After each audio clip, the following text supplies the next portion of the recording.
श्री कृष्ण गोविंद हरे मुरारे, हे नाथ नारायण वासुदेव। राधे राधे दोस्तों, निर्जला एकादशी का व्रत सभी एकादशियों के व्रत में सर्वश्रेष्ठ और सबसे कठिन माना गया है। पद्म पुराण में इस व्रत की महिमा के बारे में विस्तार से बताया गया है। इस व्रत को करने से सभी एकादशियों का व्रत करने के समान फल की प्राप्ति होती है। पांडवों में भीमसेन को इस व्रत के प्रभाव से स्वर्ग लोक की प्राप्ति हुई थी। व्रत रखने वालों को निर्जला एकादशी की कथा का पाठ करने से संपूर्ण फल की प्राप्ति होती है। आज आप पद्म पुराण में दी गई संपूर्ण जानकारी को हमारे साथ विस्तार से सुनेंगे और आप यह भी जानेंगे कि इस एकादशी को भीमसेनी एकादशी क्यों कहा जाता है। तो चलिए वीडियो को शुरू कर लेते हैं। युधिष्ठिर भगवान श्री कृष्ण से कहते हैं, हे जनार्दन, अपरा एकादशी का सारा महात्म्य मैंने सुन लिया है। अब ज्येष्ठ के शुक्ल पक्ष की जो एकादशी है उसका वर्णन आप कीजिए। भगवान श्री कृष्ण बोले, राजन, इसका वर्णन परम धर्मात्मा सत्यवती नंदन व्यास जी करेंगे, क्योंकि ये संपूर्ण शास्त्रों के तत्वज्ञ और वेद वेदांत। तब वेद व्यास जी कहने लगे, दोनों ही पक्षों की एकादशी को भोजन ना करें।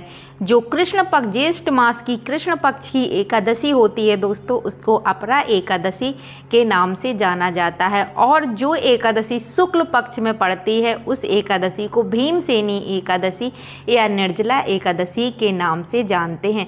तो यहाँ पर वेद व्यास जी महाराज कह रहे हैं कि जो ज्येष्ठ मास की दोनों एकादशी होती हैं तो उनको भोजन ना करें। द्वादशी को स्नान आदि से पवित्र हो फूल से केशव की पूजा करके नित्य कर्म समाप्त होने के पश्चात पहले ब्राह्मणों को भोजन देकर अंत में स्वयं भोजन करें। राजन, जनना शौच और मरना शौच से भी एकादशी को भोजन नहीं करना चाहिए। सुनकर भीमसेन बोले, परम बुद्धिमान पितामह, मेरी उत्तम बात सुनिए। राजा युधिष्ठिर, माता कुंती, द्रौपदी, अर्जुन, नकुल और सहदेव ये एकादशी को कभी भोजन नहीं करते हैं तथा मुझे भी हमेशा यही कहते हैं कि भीमसेन, तुम भी एकादशी को भोजन न खाया करो, किंतु मैं इन लोगों से यही कह दिया करता हूँ कि मुझसे भूख सहन नहीं की जाएगी। तब भीमसेन की बात सुनकर व्यास जी कहने लगे, यदि तुम्हें स्वर्ग लोक की प्राप्ति अभीष्ट है और नरक को दूषित समझते हो तो दोनों ही पक्षों की एकादशी को भोजन ना करो। भीमसेन बोले, महाबुद्धिमान पितामह, मैं आपके सामने सच्ची बात कहता हूँ, एक बार भोजन करके भी मुझसे व्रत नहीं किया जा सकेगा, फिर उपवास करके तो मैं रह नहीं सकूँगा। मेरे उदर में वक्र नामक अग्नि सदा प्रज्वलित रहती है, अतः जब मैं अधिक खाता हूँ तभी यह शांत होती है। इसलिए महामुनि, मैं वर्ष में केवल एक ही उपवास कर सकता हूँ जिससे स्वर्ग की प्राप्ति सुलभ हो तथा जिसके करने से मैं कल्याण का भागी हो सकूँ। ऐसा कोई व्रत निश्चित करके मुझे बताइए, मैं उसका यथोचित रूप से पालन करूँगा। भीमसेन ने कहा, व्यास जी ने भीमसेन से कहा, भीम, ज्येष्ठ मास में सूर्य वृष राशि पर हो या मिथुन राशि पर हो, शुक्ल पक्ष में जो एकादशी हो उसका यत्न पूर्वक निर्जल व्रत करो। केवल कुल्ला या आचमन करने के लिए ही मुख में जल डाल सकते हो, उसको छोड़कर और किसी प्रकार का जल विद्वान पुरुष मुख में न डालें, अन्यथा व्रत भंग हो जाता है। एकादशी को सूर्य उदय से लेकर उसके दूसरे दिन सूर्य उदय तक मनुष्य जल का त्याग करें तो यह व्रत पूर्ण होता है। तदंतर द्वादशी को निर्मल प्रभात काल में स्नान करके ब्राह्मणों को विधि पूर्वक जल और सुवर्ण दान करें। इस प्रकार सब कार्य पूरा करके जितेंद्रिय पुरुष ब्राह्मणों के साथ भोजन करें।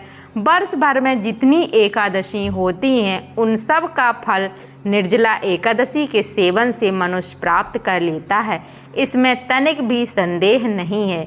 शंख चक्र और गदा धारण करने वाले भगवान केशव ने मुझसे कहा था कि यदि मानव सबको छोड़कर एकमात्र मेरी शरण में आ जाए और एकादशी को निराहार रहे तो वह सब पापों से छूट जाता है।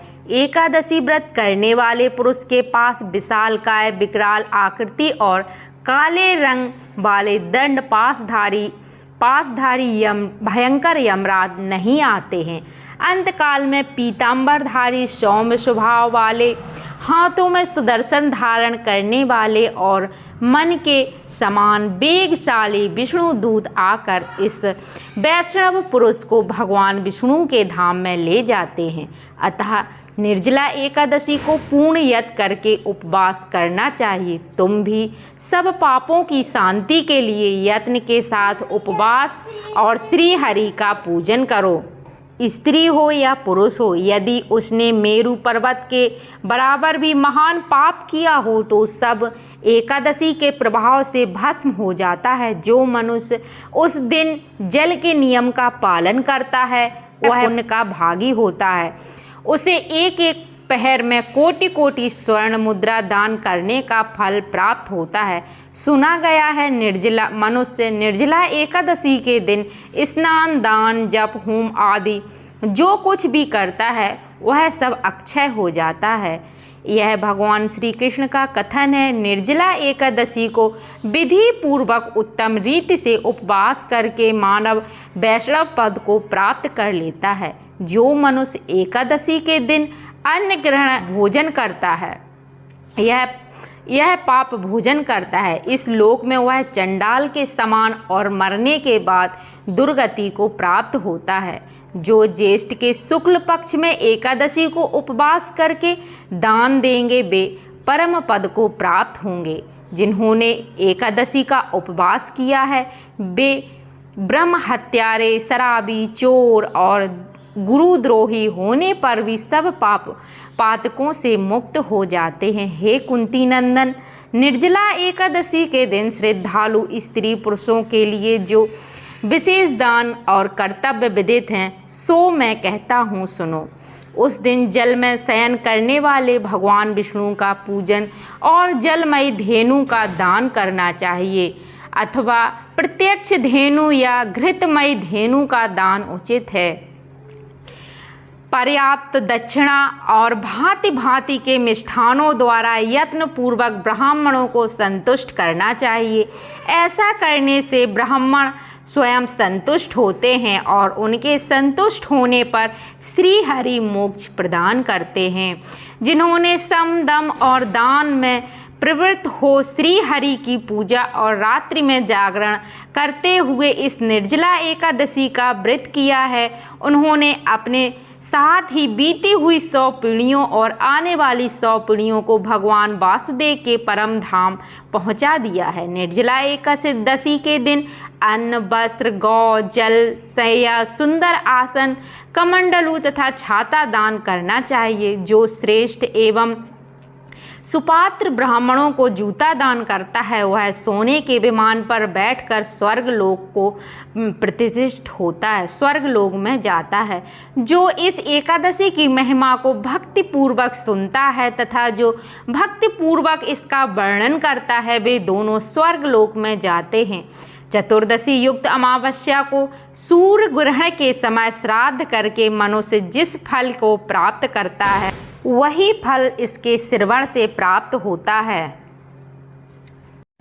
पहले दंत धावन करके यह नियम लेना चाहिए कि मैं भगवान केशव की प्रसन्नता के लिए एकादशी को निराहार रहकर आचमन के सिवा दूसरे जल का भी त्याग करूँगा।